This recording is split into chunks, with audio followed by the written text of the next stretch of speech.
ओम शांति। 11 नवंबर 2020 की साकार मुरली। बाबा कहते, मीठे बच्चे, तुम अभी वर्ड सर्वेंट हो। तुम्हें किसी भी बात में दे अभिमान नहीं आना चाहिए। प्रश्न, कौन सी एक आदत ईश्वरीय कायदे के विरुद्ध है जिससे बहुत नुकसान होता है? उत्तर, कोई भी फिल्मी कहानियाँ सुनना व पढ़ना, नॉवेल्स पढ़ना, ये आदत बिल्कुल बेकायदे है। इससे बहुत नुकसान होता है। बाबा की मना है, बच्चे, तुम्हें ऐसी कोई किताबें नहीं पढ़नी है। अगर कोई बीके ऐसी पुस्तकें पढ़ता है तो तुम एक दो को सावधान करो। गीत, मुखड़ा देख ले प्राणी। ओम शांति। बाबा कहते, मीठे मीठे रूहानी बच्चों प्रति रूहानी बाप कहते हैं, अपनी जांच करो कि याद की यात्रा से हम तमो प्रधान से सतो प्रधान तरफ कितना आगे बढ़े हैं। क्योंकि जितना याद करेंगे उतना पाप करते जाएंगे। अब ये अक्षर कहाँ कोई शास्त्र आदि में लिखे हुए हैं, क्योंकि जिसने धर्म स्थापन किया है उसने जो समझाया उसके शास्त्र बने हुए हैं, जो फिर बैठ पढ़ते हैं, पुस्तक की पूजा करते हैं। अब यह भी समझने की बात है, जबकि यह लिखा हुआ है, देह सहित देह के सर्व संबंध छोड़ अपने को आत्मा समझो। बाप याद दिलाते हैं, तुम बच्चे पहले पहले अशरीरी आए थे, वहां तो पवित्र ही रहते हैं। मुक्ति जीवन मुक्ति में पतित आत्मा कोई जा नहीं सकती। वह है निराकारी निर्विकारी दुनिया। इसको कहा जाता है साकारी विकारी दुनिया। फिर सतयुग में यही निर्विकारी दुनिया बनती है। सतयुग में रहने वाले देवताओं की तो बहुत महिमा है। बाबा कहते, अब बच्चों को समझाया जाता है, अच्छी रीति धारण कर औरों को समझाओ। तुम आत्माएं जहाँ से आई हो पवित्र ही आई हो, फिर यहाँ आकर अपवित्र भी जरूर होना है। सतयुग को वाइसलेस वर्ड, कलयुग को विशेष वर्ड कहा जाता है। अब तुम पतित पावन बाप को याद करते हो कि हमको पावन वाइसलेस बनाने आप विशेष दुनिया विशेष शरीर में आओ। बाप खुद बैठ समझाते हैं, ब्रह्मा के चित्र पर ही मूछते हैं कि दादा को क्यों बिठाया है। बाबा कहते, समझाना चाहिए, यह तो भागीरथ है। शिव भगवान उवाच है, यह रथ मैंने लिया है क्योंकि मुझे प्रकृति का आधार जरूर चाहिए, नहीं तो मैं तुमको पति से पावन कैसे बनाऊं। रोज पढ़ाना भी जरूर है। बाबा कहते, अब बाप तुम बच्चों को कहते हैं, अपने को आत्मा समझ मामेकम याद करो। सभी आत्माओं को अपने बाप को याद करना है। कृष्ण को सभी आत्माओं का बाप नहीं कहेंगे, उनको तो अपना शरीर है। तो ये बाप बहुत सहज समझाते हैं। जब भी किसी को समझाओ तो बोलो, बाप कहते हैं तुम अशरीरी आए, अब अशरीरी बनकर जाना है। वहां से पवित्र आत्मा ही आती है। भल कल कोई आते भी तो भी पवित्र हैं, तो उनकी महिमा जरूर होगी। बाबा कहते, सन्यासी उदासी गृहस्थी जिनका नाम होता है, जरूर उनका यह पहला जन्म है ना। उनको आना ही है धर्म स्थापन करने, जैसे बाबा गुरु नानक के लिए समझाते हैं। अब गुरु अक्षर भी कहना पड़ता है, क्योंकि नानक नाम तो बहुत का है। जब किसकी महिमा की जाती है तो उस मतलब से कहा जाता है, ना कहीं तो अच्छा नहीं। वास्तव में बच्चों को समझाया है, गुरु कोई भी है नहीं सिवाय एक के, जिसके नाम पर ही गाते हैं। सदगुरु अकाल, वह अकाल मूर्त है, अर्थात जिसको काल ना खाए, वह है आत्मा। तब ये कहानियां आदि बैठ बनाई हैं। फिल्मी कहानियाँ की किताब, नॉवेल्स आदि भी बहुत पढ़ते हैं। बाबा बच्चों को खबरदार करते हैं, कभी भी कोई नॉवेल आदि नहीं पढ़ना है। कोई कोई को आदत होती है, यहाँ तो तुम सौभाग्यशाली बनते हो। कोई बीके भी नॉवेल्स पढ़ते हैं, इसलिए बाबा सब बच्चों को कहते हैं, कभी भी किसको नॉवेल पढ़ता देखो तो झट उठाकर फाड़ दो, इसमें डरना नहीं है। हमको कोई श्राप ना देवे व गुस्सा ना हो, ऐसी कोई बात नहीं। तुम्हारा काम है एक दो को सावधान करना। फिल्मी की कहानियां सुनना या पढ़ना बेकायदे है। बेकायदे कोई चलन है तो झट रिपोर्ट करनी चाहिए, नहीं तो सुधरेंगे कैसे? अपना नुकसान करते रहेंगे। खुद में ही योग बल नहीं होगा तो ये क्या बैठ सिखलाएंगे? बाबा की मना है। बाबा कहते, अगर फिर ऐसा काम करेंगे तो अंदर दिल जरूर खाती रहेगी, अपना नुकसान होगा। इसलिए कोई में भी कोई अवगुण देखते हो तो लिखना चाहिए, कोई बेकायदे चलन तो नहीं चलते। क्योंकि ब्राह्मण इस समय सर्वेंट है ना।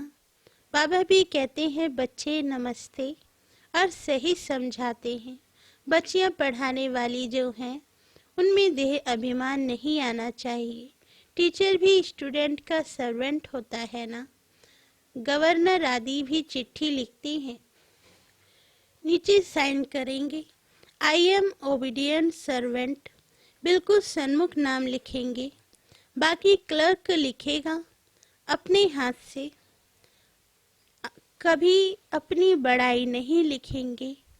आजकल गुरु तो अपने आप को आप ही श्री लिख देते हैं। यहाँ भी कोई ऐसे हैं श्री फलाना लिख देते हैं। वास्तव में ऐसे भी लिखना नहीं चाहिए। न फीमेल श्रीमती लिख सकती है। श्रीमत तब मिले जब श्री स्वयं आकर मत देवे। तुम समझा सकते हो कि जरूर कोई की मत से यह देवता बने है ना। भारत में किसको भी ये पता नहीं कि ये इतना ऊंच विश्व के मालिक कैसे बने। तुमको तो यही नशा चढ़ना चाहिए। ये एम ऑब्जेक्ट का चित्र सदैव छाती से लगा होना चाहिए। किसको भी बताओ हमको भगवान पढ़ाते हैं, जिससे हम विश्व का महाराजा बनते हैं। बाप आए हैं इस राज्य की स्थापना करने। इस पुरानी दुनिया का विनाश सामने खड़ा है। तुम छोटी छोटी बच्चियां तोतली भाषा में किसको भी समझा सकती हो। बड़े बड़े सम्मेलन आदि होते हैं, उनमें तुमको बुलाते हैं। ये चित्र तो तुम ले जाओ और बैठकर समझाओ। भारत में फिर से इन्हों का राज्य स्थापन हो रहा है। कहाँ भी भरी सभा में तुम समझा सकते हो। सारा दिन सर्विस का ही नशा रहना चाहिए। भारत में इनका राज्य स्थापन हो रहा है। बाबा हमको राजयोग सिखला रहे हैं। शिव भगवान वाच, हे बच्चों, तुम अपने को आत्मा समझ मुझे याद करो तो तुम यह बन जाएंगे। 21 पीढ़ी के लिए दैवी गुण भी धारण करने हैं। अभी तो सबके आसुरी गुण हैं। श्रेष्ठ बनाने वाला तो एक ही श्री शिव बाबा है। वही ऊंचते ऊंच बाप हमको पढ़ाते हैं। शिव भगवान वाच मन मना भव। भागीरथ तो मशहूर है। भागीरथ को ही ब्रह्मा कहा जाता है, जिसको महावीर भी कहते हैं। यह दिलवाड़ा मंदिर में बैठे हुए हैं ना, जैनी आदि जो मंदिर बनाने वाले हैं, वे कोई भी जानते थोड़े ही हैं। तुम छोटी छोटी बच्चियां कोई से भी विजिट ले सकती हो। अभी तुम बहुत श्रेष्ठ बन रहे हो। यह भारत की एम ऑब्जेक्ट है ना। कितना नशा चढ़ना चाहिए। यहाँ बाबा अच्छी रीति नशा चढ़ाते हैं। सब कहते हैं हम तो लक्ष्मी नारायण बनेंगे। राम सीता बनने के लिए कोई भी हाथ नहीं उठाते। अभी तो तुम हो अहिंसक क्षत्रिय। तुम अहिंसक क्षत्रियों को कोई भी नहीं जानते, ये तुम अभी समझते हो। गीता में भी अक्षर है मन मना भव, अपने को आत्मा समझो। यह तो समझने की बात है ना, और कोई भी समझ नहीं सकते। बाप बैठ बच्चों को शिक्षा देते हैं, बच्चे आत्म अभिमानी बनो। ये आदत तुम्हारी फिर 21 जन्मों के लिए चलती है। तुमको शिक्षा मिलती ही है 21 जन्मों के लिए। बाबा घड़ी घड़ी मूल बात समझाते हैं, अपने को आत्मा समझकर बैठो। परमात्मा बाप हम आत्माओं को बैठ समझाते हैं।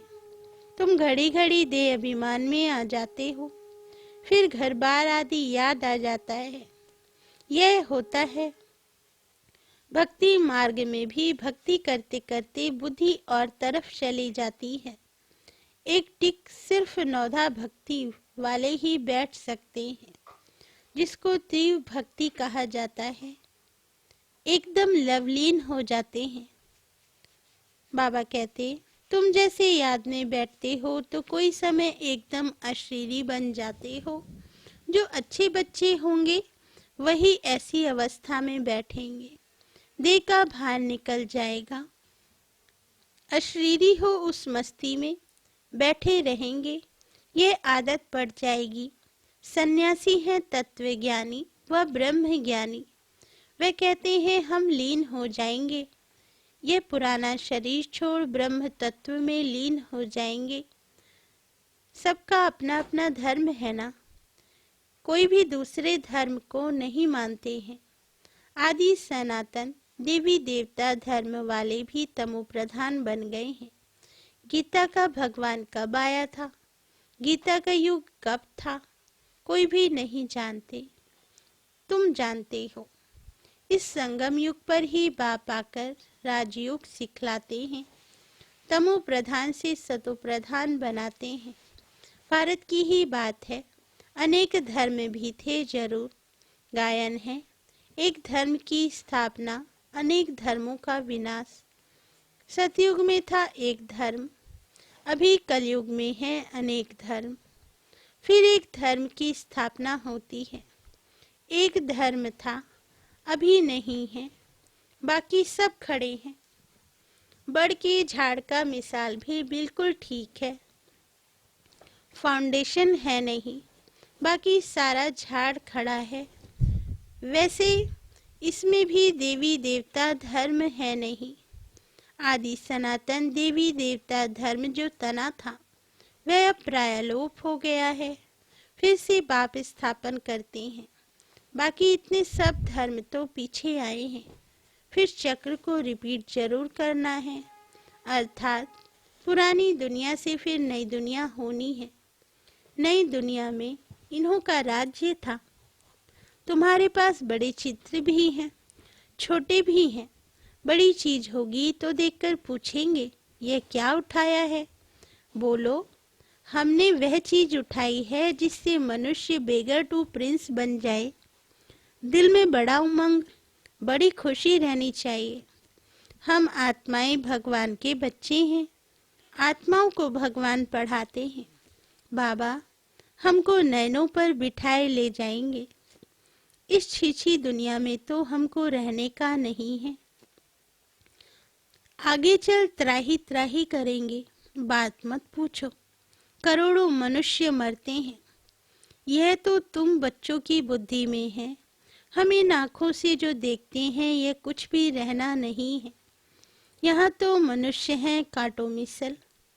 सतयुग है फूलों का बगीचा। फिर हमारे नयन ही ठंडे हो जाएं। बगीचे में जाने से नयन ठंडे शीतल हो जाते हैं ना। तो तुम अभी पद्मा पदम भाग्यशाली बन रहे हो। ब्राह्मण जो बनते हैं उनके पाँव में पदम है। तुम बच्चों को समझाना चाहिए। हम राज्य स्थापन कर रहे हैं, इसलिए बाबा ने बैज बनवाए हैं। सफेद साड़ी पहनी हुई हो, बैज लगा लो। इससे स्वतः सेवा होती रहेगी। मनुष्य गाते हैं, आत्मा परमात्मा अलग रहे बहुकाल, परंतु बहुकाल का अर्थ कोई भी समझते नहीं है। तुमको बाप ने बताया है कि बहुकाल अर्थात 5000 वर्ष के बाद तुम बच्चे बाप से मिलते हो। तुम यह भी जानते हो कि इस सृष्टि में सबसे नामी ग्रामी हैं यह राधे कृष्ण। ये सतयुग के फर्स्ट प्रिंस प्रिंसेस हैं। कभी किसके ख्याल में भी नहीं आएगा कि कहाँ से आए। सतयुग के आगे जरूर कलयुग होगा। उन्होंने क्या कर्म किए जो विश्व के मालिक बने। भारतवासी कोई इन्हों को विश्व का मालिक नहीं समझते। इनका जब राज्य था तो भारत में और कोई धर्म था नहीं। बाबा कहते अभी तुम बच्चे जानते हो। बाप हमको राजयोग सिखा रहे हैं। हमारी एम ऑब्जेक्ट यह है। भल मंदिरों में उन्हों के चित्र आदि हैं, परंतु यह थोड़े ही समझते हैं कि इस समय यह स्थापना हो रही है। तुम्हारे में भी नंबरवार समझते हैं। कोई तो बिल्कुल ही भूल जाते हैं। चलन ऐसी होती है जैसे पहले थी। यहाँ समझते हैं तो बहुत अच्छा है। यहाँ से बाहर निकले खलास। सर्विस का शौक रहना चाहिए। सबको ये पैगाम देने की युक्ति रचे। मेहनत करनी है, नशे से बताना चाहिए। शिव बाबा कहते हैं मुझे याद करो तो पाप मिट जाएंगे। हम एक शिव बाबा के सिवाय और किसको याद नहीं करते। अच्छा, मीठे मीठे सिकेले दे बच्चों प्रति माता पिता बाप दादा का याद प्यार और गुड मॉर्निंग। रूहानी बाप की रूहानी बच्चों को नमस्ते। हम रूहानी बच्चों की रूहानी माता पिता बाप दादा को याद प्यार गुड मॉर्निंग और नमस्ते बाबा नमस्ते। धारणा के लिए मुख्य सार। फर्स्ट पॉइंट, एम ऑब्जेक्ट का चित्र सदा साथ रखना है। नशा रहे कि अभी हम श्रीमत पर विश्व का मालिक बन रहे हैं। हम ऐसे फूलों के बगीचे में जाते हैं जहां हमारे नयन ही शीतल हो जाएंगे। सेकंड पॉइंट, सर्विस का बहुत बहुत शौक रखना है। बड़े दिलवा उमंग से बड़े बड़े चित्रों पर सर्विस करनी है। बेगर टू प्रिंस बनाना है। वरदान, यज्ञ सेवा द्वारा सर्व प्राप्तियों का प्रसाद प्राप्त करने वाले ऑल राउंड सेवाधारी भव। वरदान का सार, संगम युग पर ऑल राउंड सेवा का चांस मिलना ये भी ड्रामा में एक लिफ्ट है। जो प्यार से यज्ञ की ऑल राउंड सेवा करते हैं उन्हें सर्व प्राप्तियों का प्रसाद स्वतः प्राप्त हो जाता है। वे निर्विघ्न रहते हैं।